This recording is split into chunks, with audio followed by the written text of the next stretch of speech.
우리 하나님 말씀은 열왕기상 18장 36절부터 40절까지 말씀입니다. 열왕기상 18장 36절부터 40절까지 말씀입니다.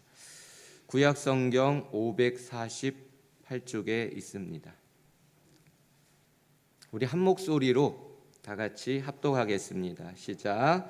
저녁 소제 드릴 때에 이르러 선지자 엘리야가 나아가서 말하되 아브라함과 이삭과 이스라엘의 하나님 여호와여, 주께서 이스라엘 중에서 하나님이신 것과 내가 주의 종인 것과 내가 주의 말씀대로 이 모든 일을 행하는 것을 오늘 알게 하옵소서. 여호와여, 내게 응답하소서. 내게 응답하옵소서. 이 백성에게 주 여호와는 하나님이신 것과 주는 그들의 마음을 되돌이키심을 알게 하옵소서 하매, 이에 여호와의 불이 내려서 번제물과 나무와 돌과 흙을 태우고 또 도량의 물을 핥은지라. 모든 백성이 보고 엎드려 말하되 여호와 그는 하나님이시로다. 여호와 그는 하나님이시로다 하니, 엘리야가 그들에게 이르되 바알의 선지자를 잡되 그들 중 하나도 도망하지 못하게 하라 하매 곧 잡은지라. 엘리야가 그들을 기손 시내로 내려다가 거기서 죽이니라. 아멘. 어제 설교 준비를 하고 또 이렇게 복도를 지나가다가 성도님을 만났습니다. 그래서 제가 이렇게 물었습니다. 흉년과 기근의 때에 우리는 어떻게 살아야 할까요? 라고 물었더니 그 성도님께서 이렇게 대답했습니다. 허리띠 졸라매고 아끼며 살아야지요 라고 대답을 했습니다. 우리 성도님들은 흉년과 기근의 때에 어떻게 살아가고 계십니까? 성경은 우리의 인생에 흉년과 기근의 때가 있다고 말씀합니다. 흉년과 기근의 때는 일용할 양식을 공급받지 못하는 궁핍한 시대를 말하지요. 땅이 마르고 심령이 마르고 눈물과 탄식으로 괴로운 날들을 보내야 하는 그런 고통의 시대, 이것이 흉년과 기근의 시대입니다. 성경은 이런 흉년과 기근의 때에도 복을 받는 사람이 있고 망하는 사람이 있다라고 가르쳐 줍니다. 흉년의 때에 복을 받은 대표적인 사람은 이삭입니다. 그 땅에 또 흉년이 들매 이삭이 그랄로 가서 이삭이 그 땅에서 농사하여 그의 100배나 얻었고 여호와께서 복을 주심으로 그 사람이 창대하고 왕성하여 마침내 거부가 되었다라고 말씀합니다. 모두가 어려운 흉년의 때인데도 이삭은 100배의 복을 받아서 마침내 거부가 되었다라는 말씀입니다. 보통 은혜가 아닌 거죠. 하나님께서 대놓고 이삭을 챙겨주신 것이고 은혜와 특별한 복을 내려주신 겁니다. 반면 흉년의 때에 망한 사람도 있습니다. 사사시레를 대표했던 가정 나오미입니다. 그 땅에 흉년이 드니라 유다 베들레헴의 한 사람이 모압 지방에 가서 거류하였는데 나오미의 남편 엘리멜렉이 죽고 또 그의 아들 말론과 기론도 다 죽고, 흉년의 때에 나오미가 남편도 잃었고 두 아들도 다 잃었다라는 이야기입니다. 흉년의 때 큰 불행을 당하게 된 것이죠. 똑같은 흉년의 상황인데 어떤 사람은 복을 받았고 어떤 사람은 망했습니다. 이것은 환경의 문제가 아니라는 것이죠. 이 흉년의 때를 어떻게 대했는지에 대한 그 사람의 문제였다는 겁니다. 일어난 사건보다 언제나 중요한 것은 우리의 반응입니다. 그러므로 우리는 어떤 상황에서도 어떤 환경에서도 하나님만 의지할 수 있는, 그리고 하나님만 바라볼 수 있는 이 믿음의 반응이 굉장히 중요한 겁니다. 여기서 우리는 매우 중요한 질문을 해야 됩니다. 왜 흉년이 온 걸까?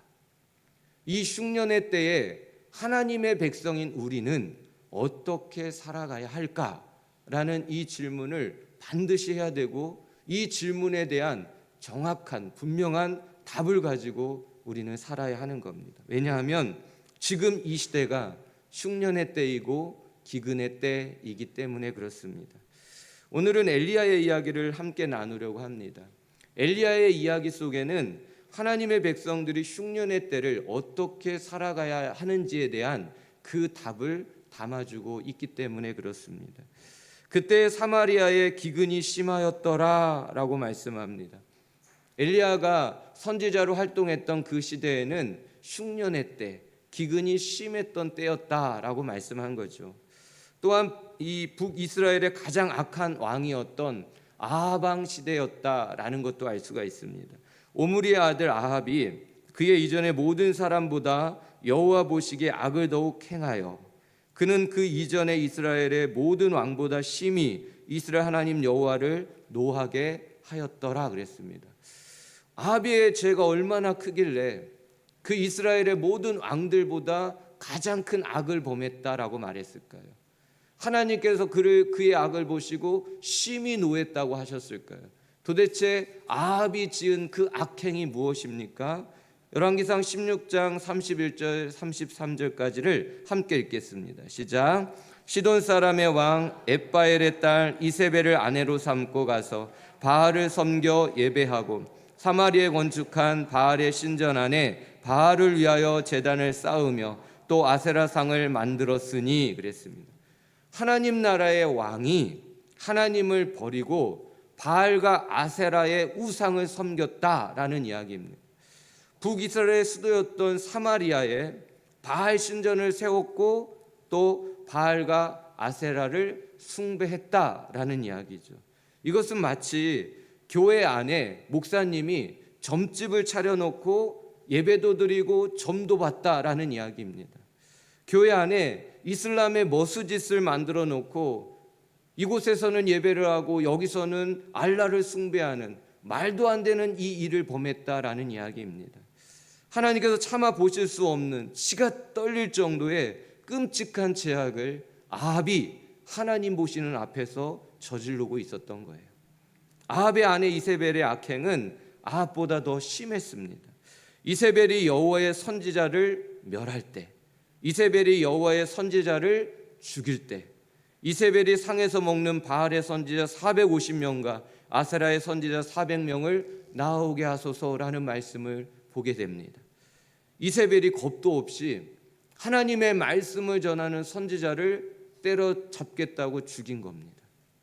그리고 바알과 아세라의 신학교를 세웠습니다. 바알과 아세라의 선지자들을 키우고 양성한 겁니다.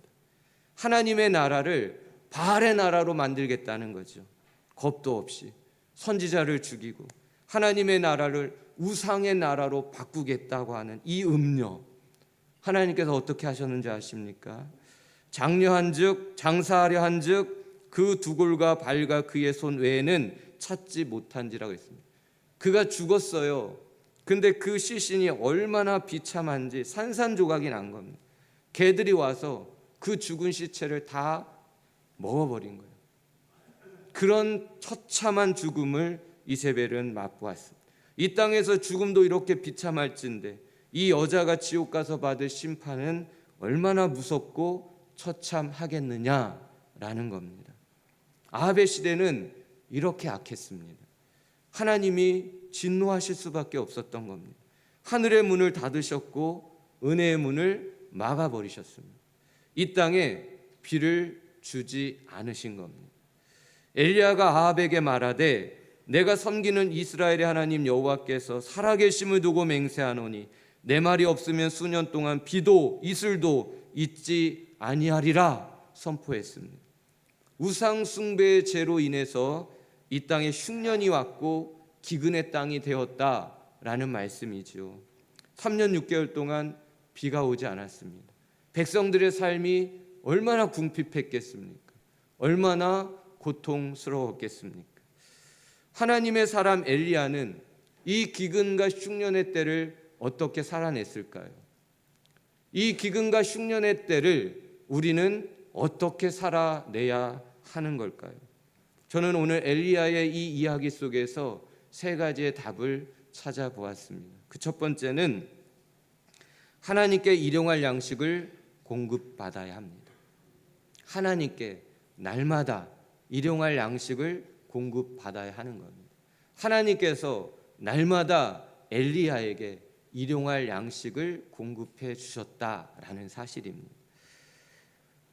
먼저는 까마귀를 통해서 양식을 공급해 주었습니다. 여호와의 말씀이 엘리야에게 임하여 이르시되 너는 그리 시냇가에 숨고 그 시냇물을 마시라. 내가 까마귀들에게 명령하여 거기서 너를 먹이게 하리라 그랬습니다. 이 땅에 기근이 시작되었습니다. 먹을 것이 말라가는 그때에 하나님께서 이 엘리야를 그리 시냇가로 가라고 명하신 겁니다. 거기에 시냇물을 마시라. 내가 까마귀를 통해 너에게 먹일 것이다.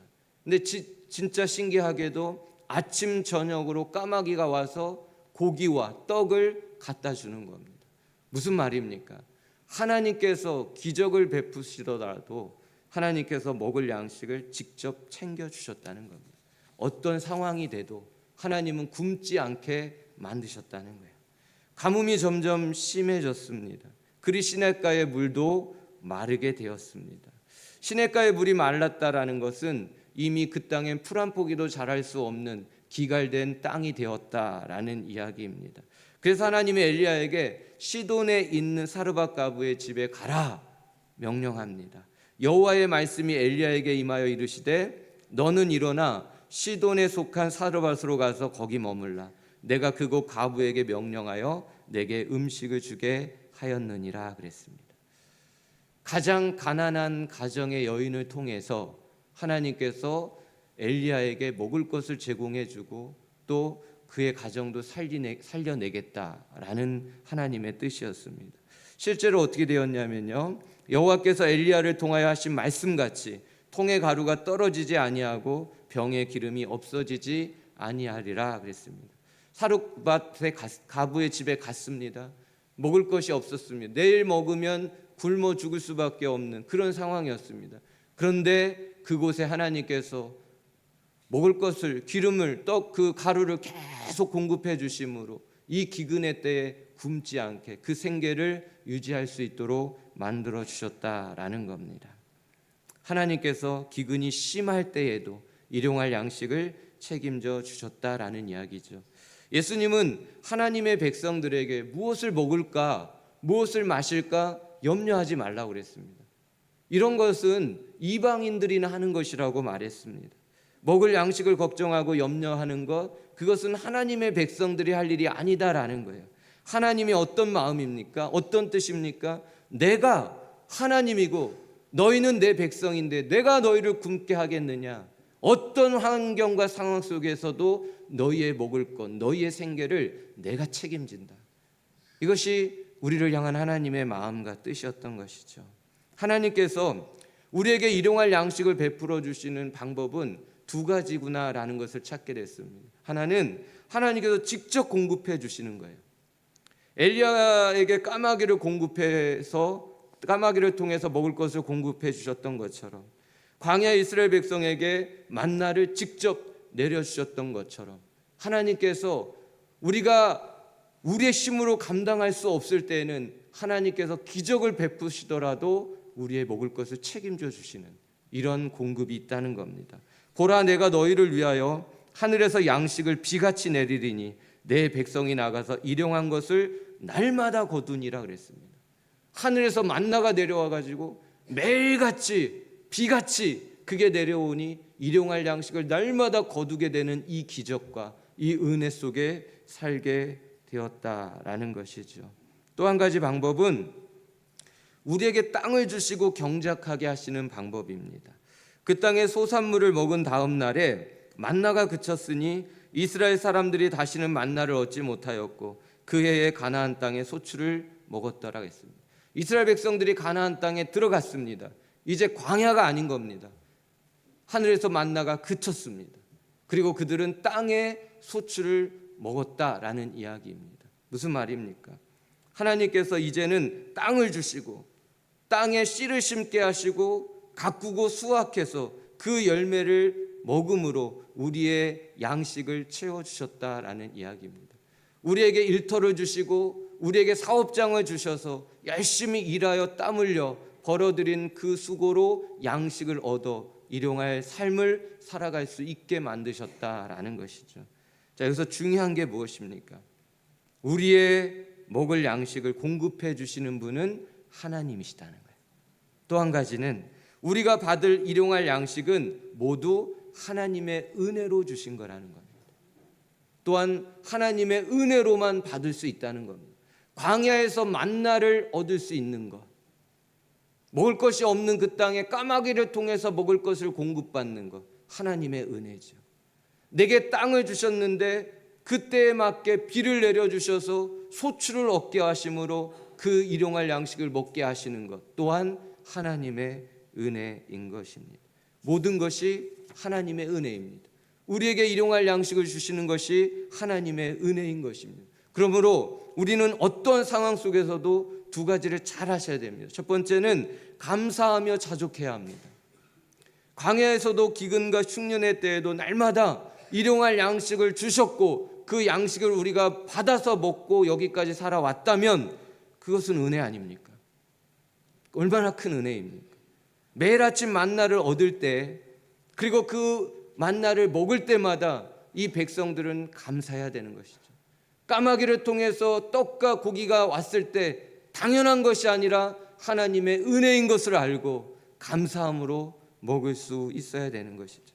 우리에게 일할 수 있음에 감사할 수 있어야 되는 거고 그 일을 통해 채워주심에 감사할 수 있어야 되고 이 일과 체험을 통해서 나와 우리 가족이 함께 굶지 않고 살아갈 수 있으니 이 또한 감사한 것이 아니겠습니까?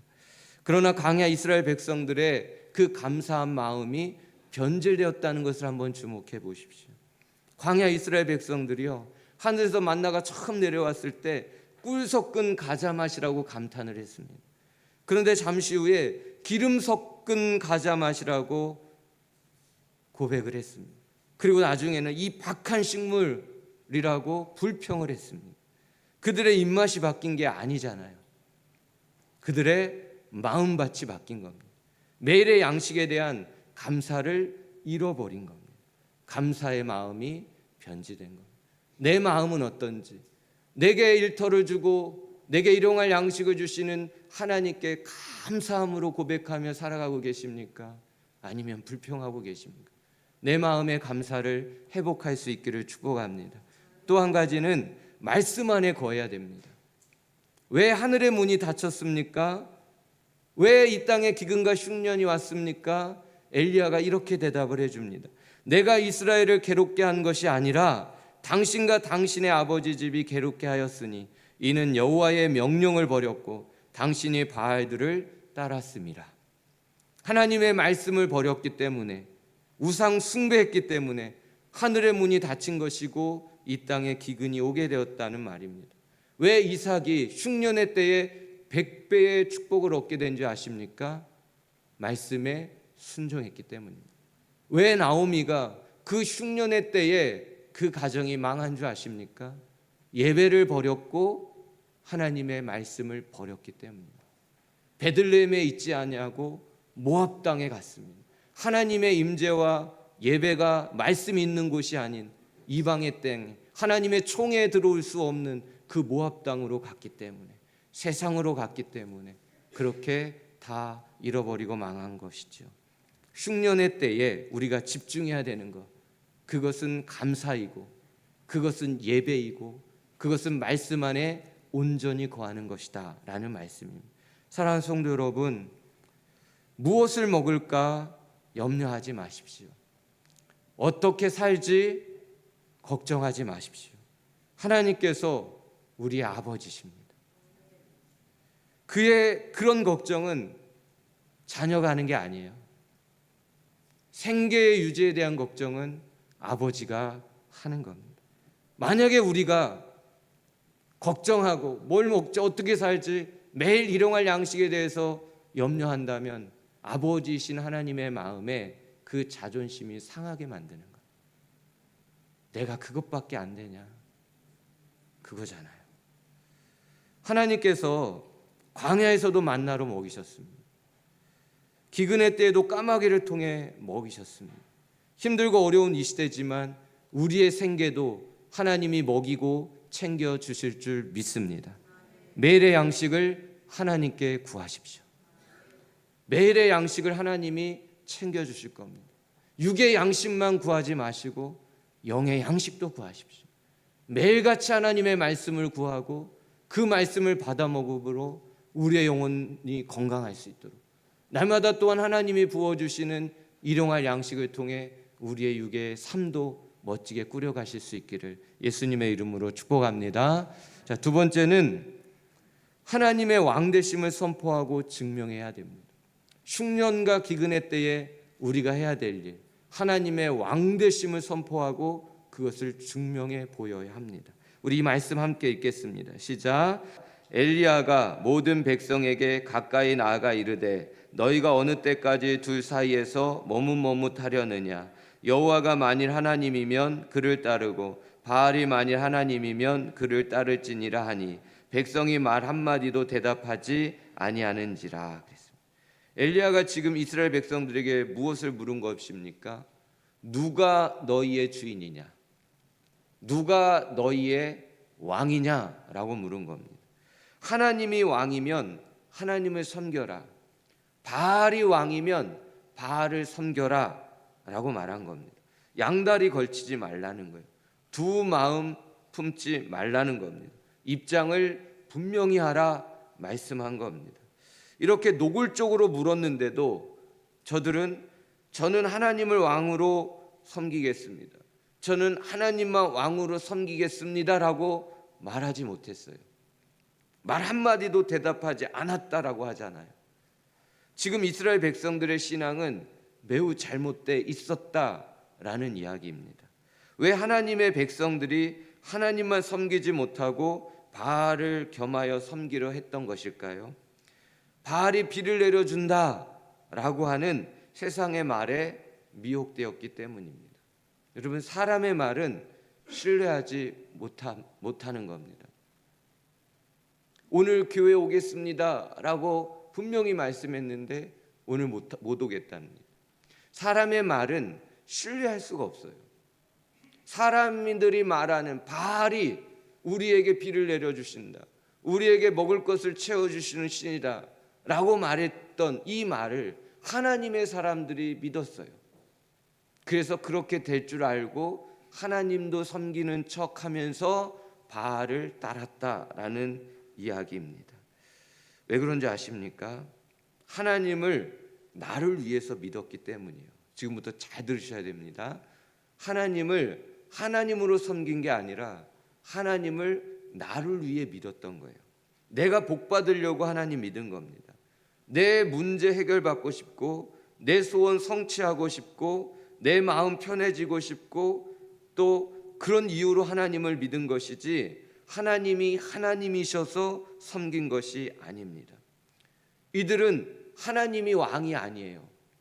이들의 중심의 왕은 자기 자신이었다라는 것을 분명하게 깨달아야 됩니다. 이 문제는 결코 작은 문제가 아닙니다. 이 문제는 선과 악의 문제입니다. 이 문제는 신앙의 가장 근본적인 문제입니다. 하나님을 빙자해서 자기를 숭배하는 거예요. 하나님을 이용해서 자기 욕심을 채우는 겁니다. 이게 신앙입니까? 신앙 아닙니다. 그래서 이 문제는 반드시 해결해야 될 문제입니다.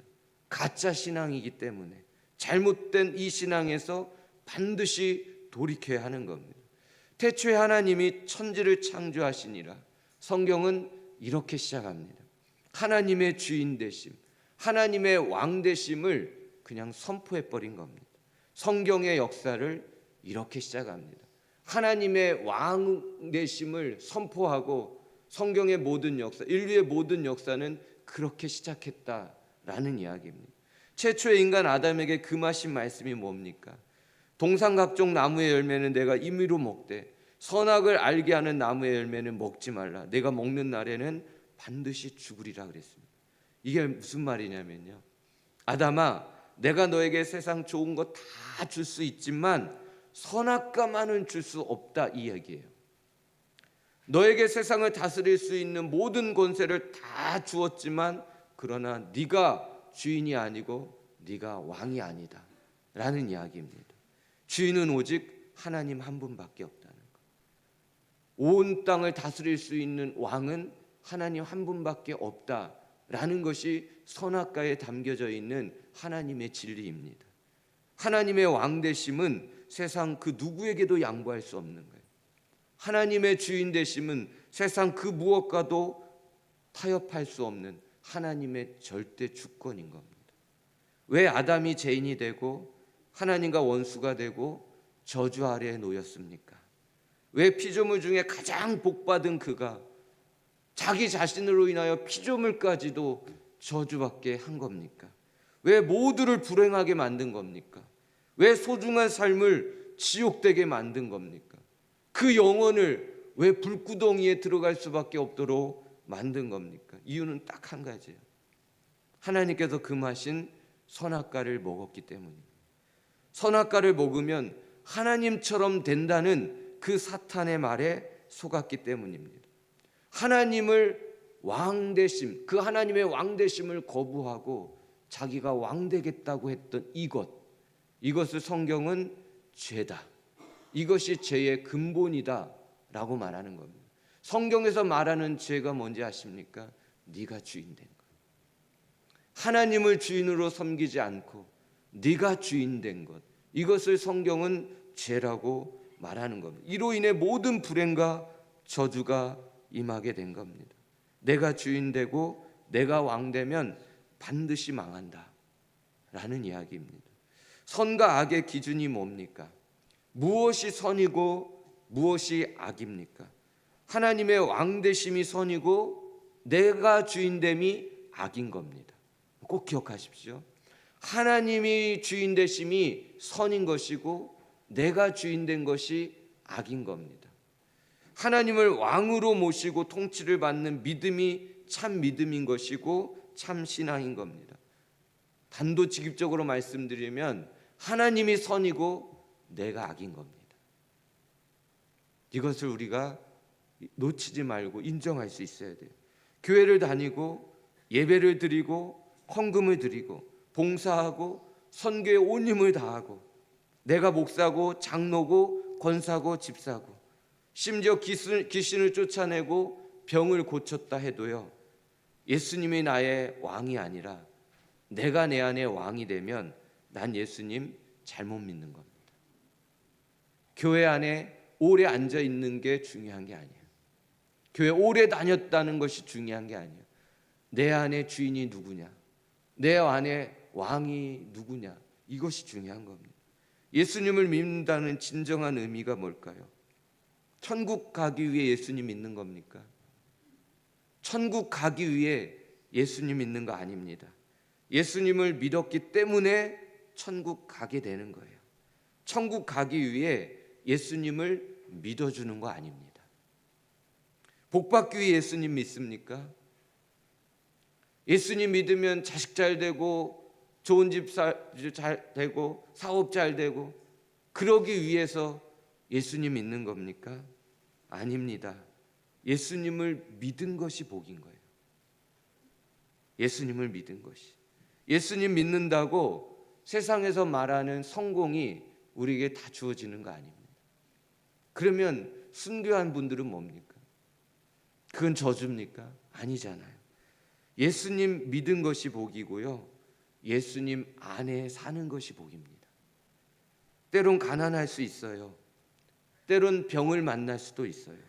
때로는 인생의 홍해를 만날 수도 있고요, 골리앗을 만날 수도 있습니다. 그러나 내 안에 예수님이 왕이면 그것이 복인 겁니다. 왕 되신 그분을 모시고 따르고 동행하는 것이 가장 복된 삶이라 성경은 말씀하는 겁니다. 예수님을 믿는다는 것은 지독하리만큼 주인 되려고 하는, 감히 하나님 되려고 하는 내 자아를 십자가에 못 박아 죽이는 거예요. 이게 예수님 믿는 겁니다. 그리고 그 예수님을 나의 왕으로 모시고 왕의 통치를 구하며 순종하는 것, 이것이 예수님 믿는 거예요. 내가 그리스도와 함께 십자가에 못 박혔나니 그런즉 이제는 내가 사는 것이 아니요 내 안에 그리스도께서 사시는 것이라. 이제 내가 육체 가운데 사는 것은 나를 사랑하사 나를 위하여 자기 자신을 버리신 하나님의 아들을 믿는 믿음 안에서 사는 것이라. 예수님을 믿는 것은요, 내가 죽는 거예요. 그리고 내 안에 예수님이 살게 하는 겁니다. 내 안에 예수님을 주인 되게 하는 것. 내 안에 주인 된 나는 죽이고 예수님이 나의 왕인 것. 이것이 예수님 믿는 겁니다. 아멘이십니까? 아멘이십니까? 예수님께서 하루 살기가 힘들고 괴로운 백성들에게 매일의 생계를 걱정하고 염려할 수밖에 없는 불쌍한 인생들에게 무슨 말씀을 해주셨는지 아십니까? 그런즉 너희는 먼저 그의 나라와 의를 구하라.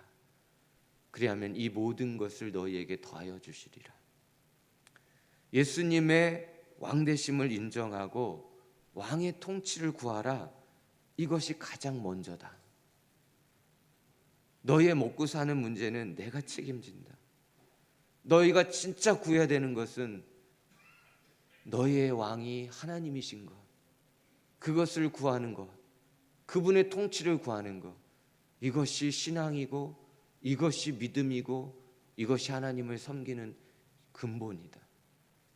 그들에게 먹을 것은 내가 책임진다. 이 말씀 해주신 겁니다. 이스라엘 백성들은 지금 하나님을 섬기는 게 아닙니다. 자기를 위해 하나님을 이용하고 있는 거예요.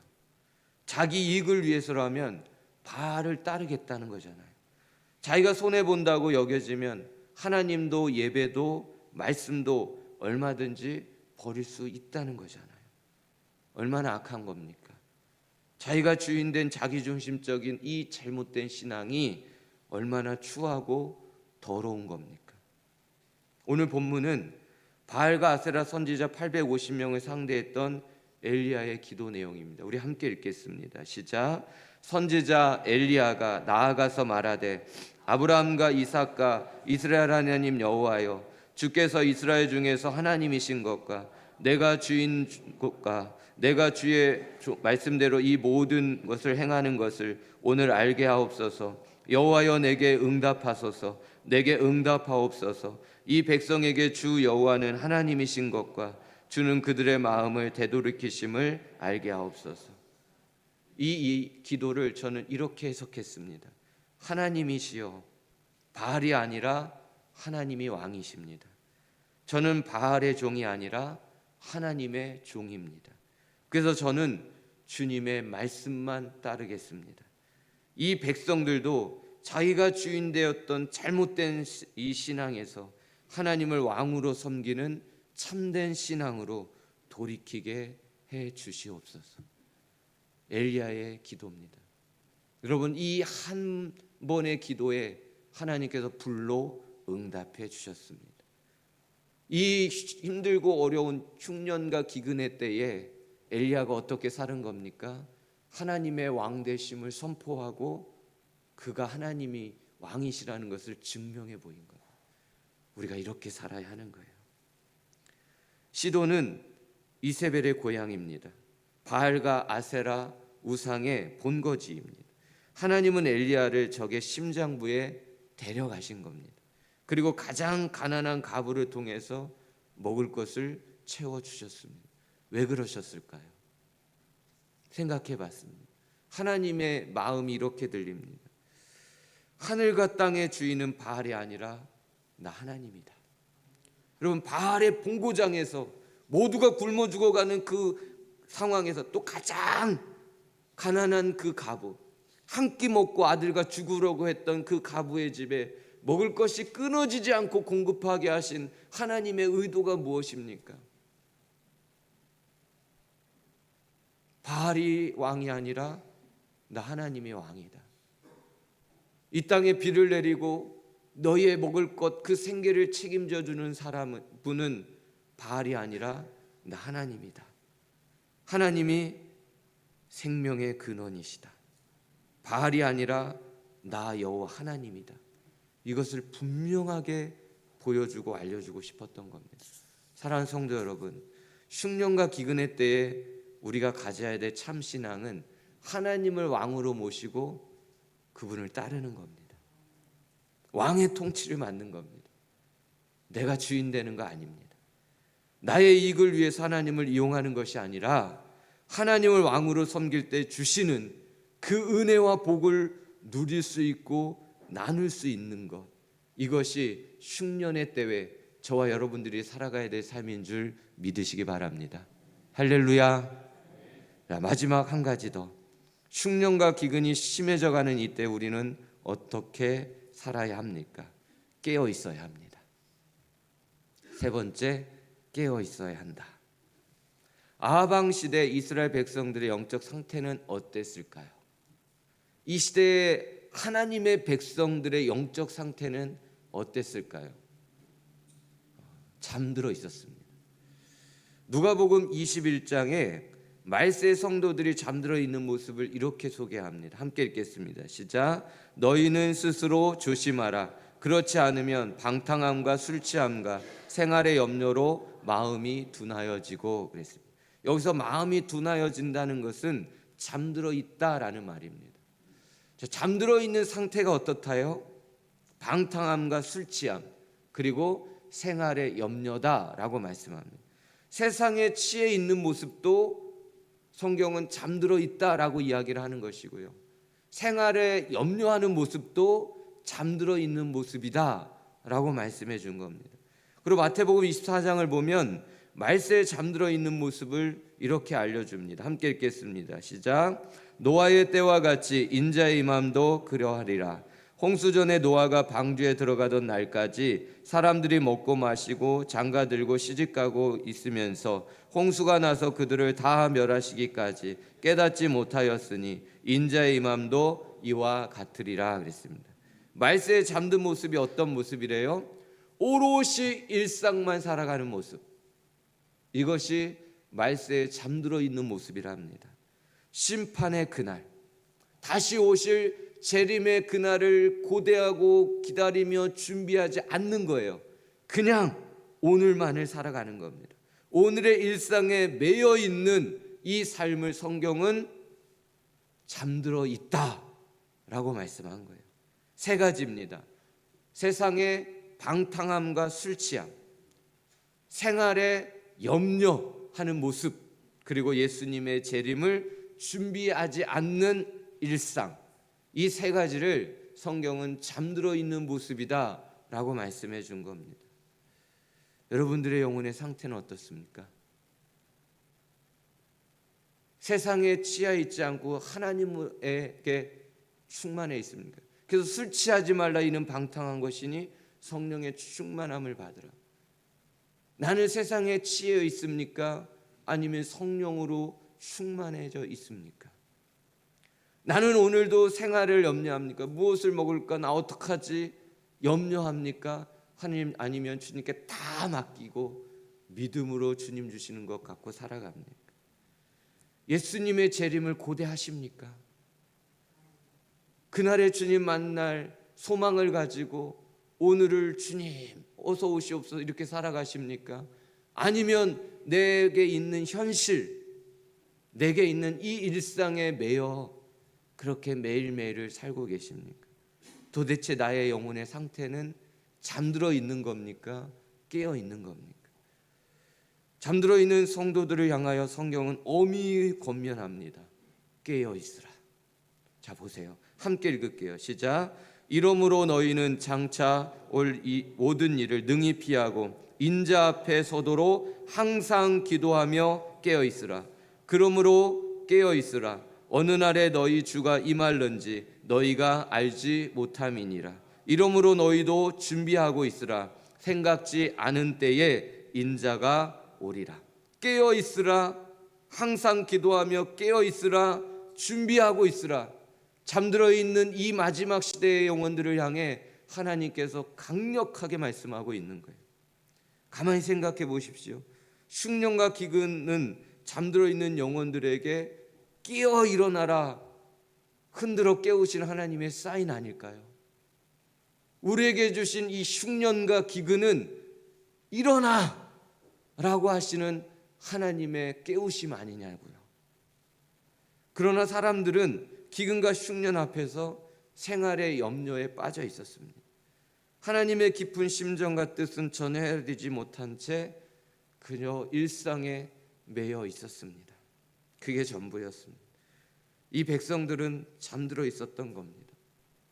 깨어 기도해야 될 때, 그 어느 때보다도 깨어 기도해야 될 때 이들은 아예 그냥 자고 있었던 거예요. 흉년과 기근의 때에 잠들면 어떻게 되는지 아십니까? 미련한 다섯 처녀처럼 신랑 되신 예수님과의 혼인잔치에 참여하지 못합니다. 문이 닫혔기 때문에.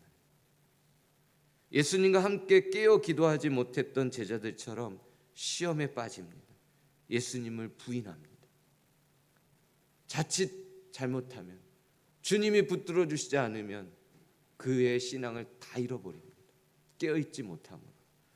엘리야 시대의 이스라엘 백성들처럼 하나님을 버립니다. 자기만을 위해 살아갑니다. 흉년과 기근의 때에 회개하고 돌이키지 못하고 끓는 냄비에 서서히 죽어가는 개구리처럼 이 시대에, 지옥으로 치닫고 있는 이 시대에 내 영혼이 잠들어서 서서히 죽어가고 있는 모습과 같다라는 겁니다. 이 시대는 스피드 시대입니다. 속도는 있는데 방향을 잃은 시대입니다. 다시 말하면 지옥으로 달려가는 시대가 저 여러분들의 시대라는 거예요. 깨어나시기를 축복합니다. 우리의 영혼을 점검하십시오. 성경은 이런 흉년과 기근의 때에도 깨어있는 영혼들이 있다고 말씀합니다. 참 감사한 일이죠. 함께 읽어봅시다. 시작. 이세벨이 여호와의 선지자들을 멸할 때에 오바댜가 선지자 100명을 가지고 50명씩 굴에 숨기고 떡과 물을 먹였더라. 오직 주님을 위해서 자신의 목숨을 걸고 선지자들을 섬겨주면서 그들의 먹을 것을 챙겨주었던 사람, 오바댜 선지자를 소개하고 있습니다. 여러분, 흉년과 기근의 때에 내 양식을 내어준다는 것, 이것은 생명을 내어준다는 것과 같은 겁니다. 지금은 아합과 이세벨의 무시무시한 악한 시대 아닙니까? 하나님의 선지자들을 죽이는 시대에 하나님의 선지자들을 보호해 줬다가 걸리면 자기도 죽는 겁니다. 목숨을 걸고 내 먹을 것을 나누어 준다는 것은 내 생명을 걸었던 거고 내 생명을 나누어 주는 것과 같은 거예요.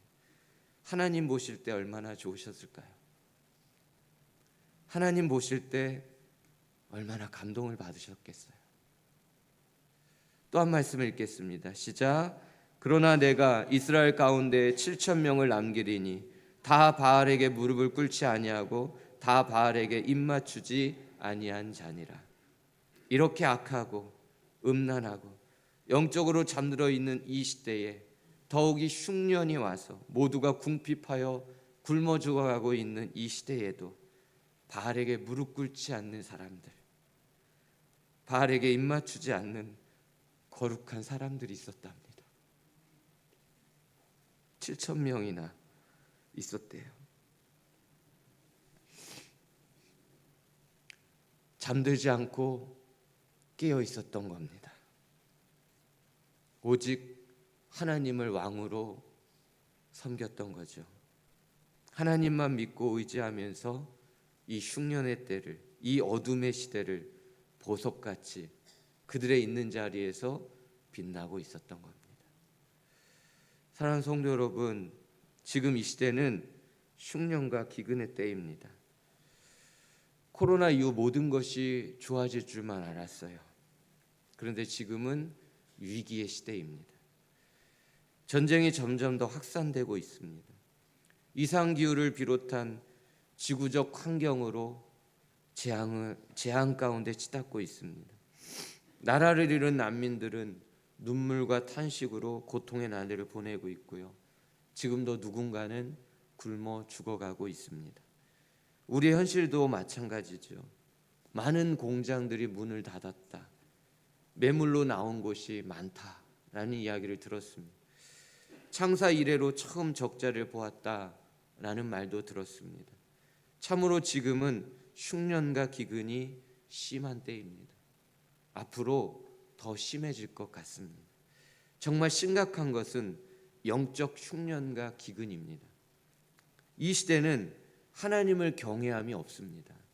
온갖 우상과 미신과 이단들로 득실거리고 있습니다. 하나님을 사랑하지 않습니다. 돈을 사랑하고 자기를 사랑하고 쾌락을 사랑합니다. 말씀을 따르지 않습니다. 자기 생각이 중요하고 자기 감정이 중요할 뿐입니다. 자기 생각과 자기 감정에 따라 얼마든지 말씀도 버릴 수 있고 세상과 타협할 수 있습니다. 교회 안에는 자기가 주인된 잘못된 신앙인들이 너무도 많습니다. 10명 중에 5명은 깨어있고 10명 중에 5명은 잠들어 있는 거 아닙니까?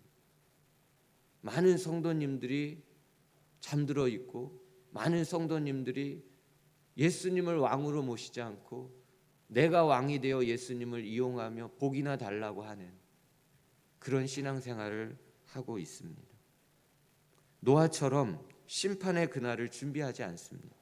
소돔과 고모라 사람들처럼 하나님의 심판을 조롱하며 우습게 여깁니다.